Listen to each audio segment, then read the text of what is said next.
And to that end, I'm prioritizing three key concerns. First, the safety and security of our people and the people that we're trying to evacuate. My second focus is maintaining security at the airport itself. In concert with forces from our allies, our troops have set up defensive positions around the airport, and the airport is able to function safely. My third area of focus, of course, is the pace, increasing the flow of aircraft and people out of Kabul. I have previously said from this podium and in sworn testimony before Congress that the intelligence clearly indicated multiple scenarios were possible. One of those was an outright Taliban takeover following a rapid collapse of the Afghan security forces and the government.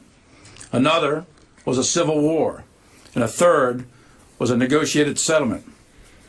However, the time frame of a rapid collapse that was widely estimated and ranged from weeks to months and even years following our departure. There was nothing that I or anyone else saw that indicated a collapse of this army and this government in 11 days. Top defense and military leaders held press conference on August 18th, giving updates and trying to answer to the nation what happened behind the Afghanistan withdrawal debacle. I would like to press both of you on the same points. General Milley, you say in your statement that one of your tasks is to evacuate all American citizens from Afghanistan who desire to leave. There are Americans clearly all over Kabul. There may be Americans in other parts of the country. How can the U.S., the Pentagon, live up to that task of evacuating all Americans? Because we continue to see the violence just outside the airport, and how would you get them around the country unless you go get them? Well, two things, Barbara. One is State Department, as you know, as I've said, is working with the Taliban to facilitate safe passage of American citizens, U.S. passport holders, to the airport. That's the primary means, and under the current conditions, that's the primary effort.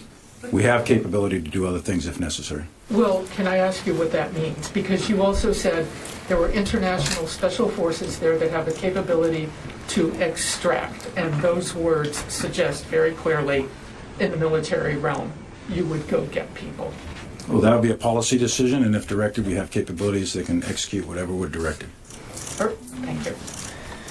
Louis. And I would draw a distinction, Barr, between extracting someone in an in extremis condition or circumstance versus going out and collecting up large numbers of American citizens. Do you have the capability to go out and collect Americans?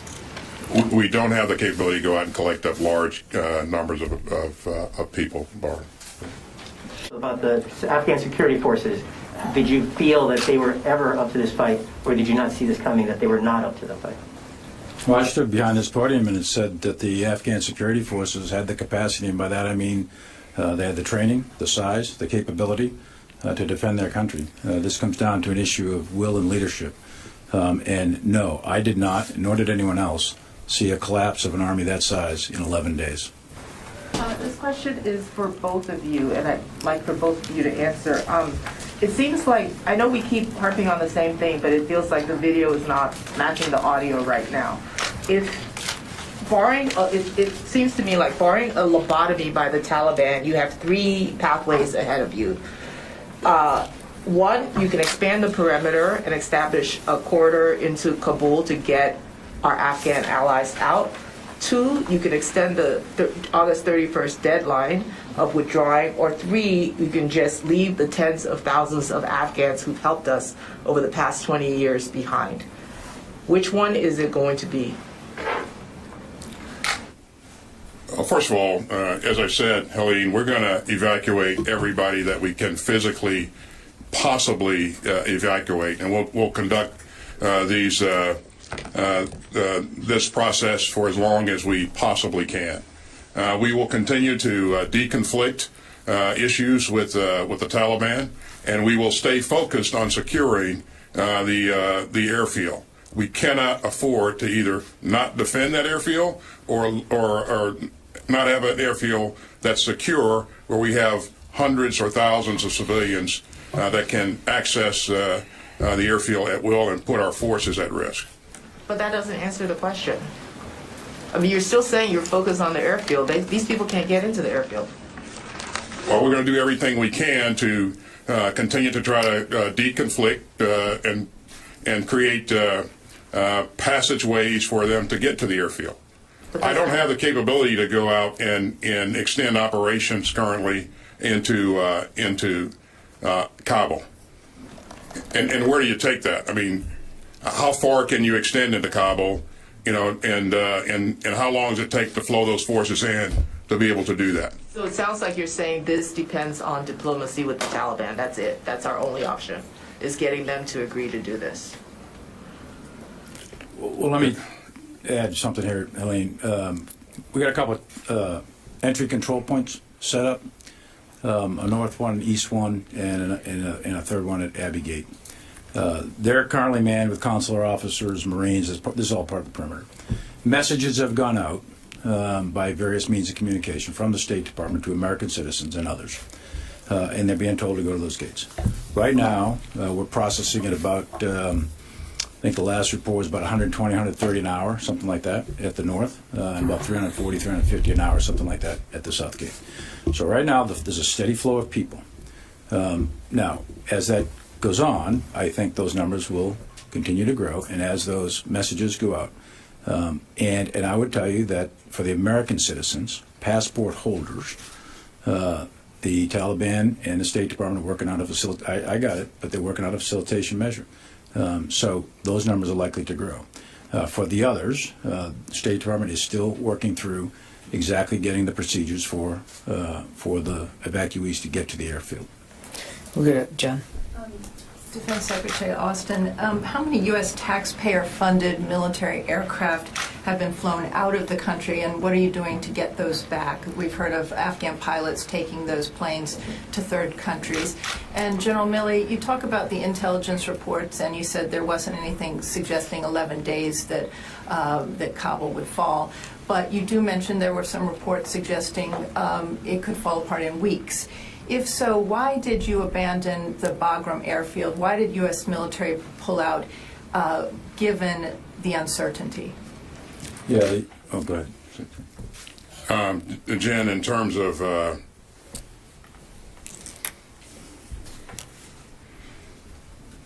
the aircraft that have been flown out that you mentioned earlier, I have received reports of a number of aircraft that were flown into Uzbekistan and Tajikistan.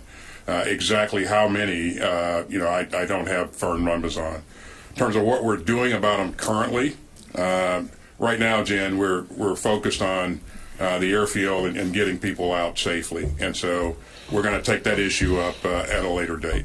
And we're going to continue to try to gain greater fidelity on the issue as well. On your question of Bagram, securing Bagram, you know how big Bagram is, you've been there many times. Securing Bagram is a significant level of military effort and forces. And it would also require external support from the Afghan security forces. Our task, given to us at that time, our task was to protect the embassy in order for the embassy personnel to continue to function with their consular services and all that. If we were to keep both Bagram and the embassy going, that would be a significant number of military forces that would have exceeded what we had, or stayed the same, or exceeded what we had. So you had to collapse one or the other, and a decision was made, the proposal was made from CENTCOM commander and the commander on the ground, Scotty Miller, to go ahead and collapse Bagram. That was all briefed and approved, and we estimated that the risk of going out of Kaya, or the risk of going out of Bagram, about the same. So going out of Kaya was estimated to be the better tactical solution in accordance with the mission set that we're given, and in accordance with getting the troops down to about a 600, 700 number. General Milley, you keep saying that no one expected a collapse of the Afghan government and military in 11 days, but the reality is the Taliban offensive began weeks ago. They were threatening Kandahar a month ago already. So the question is, if you both think you had such a moral obligation to these Afghans who supported the military and State Department for 20 years, should you have pushed harder when the Taliban offensive began to get these people out, and then the U.S., they may not be in this situation that they're in right now, And then also, if there is this U.S. military Taliban deconfliction process that's going on right now, have you been asking them to allow the Afghans through, and has the Taliban denied that request? Is that why there's not some effort? The State Department or the embassy put out a statement today saying that that the U.S. couldn't provide any safe passage for these Afghans. Is that because the Taliban won't allow that in these deconfliction? It's a very dynamic environment, as you would imagine, and of course there have been things that have occurred that we do hear reports of people getting turned away from by checkpoints. We've gone back and tried to and reinforced to the Taliban that if they have credentials, they need to be allowed through, and so that's working better than it was. And quite frankly, we have.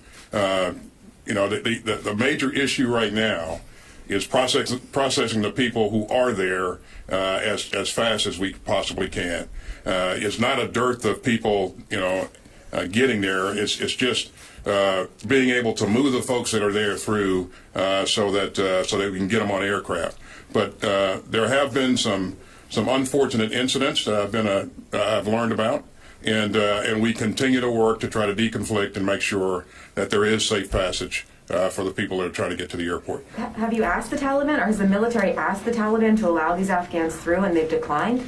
We continue to work that. Yes, we have. We have gone back and emphasized that people who are trying to get to the airport and have the right credentials need to be allowed through. Because right now the airport represents safety to a lot of these people. As the Taliban are in Kabul, they're worried that the longer they wait to get there to the secure airport, even if it means they wait there several days to get on a flight. So that's why there's this freneticism to get them through. And then also, if you could also address the question of should you have pushed harder when it was clear that this Taliban offensive was gaining momentum, a month ago down towards Kandahar and other places. Well, like I said up front, there's going to be plenty of time for AARs. Right now, focus on the mission, focus on these people getting out, American citizens, the SIVs, others Afghans at risk. And there's going to be plenty of time to talk about regrets and pushed harder and all these other kinds, intel assessment, etc. Plenty of time to do AARs. Right now is not that time.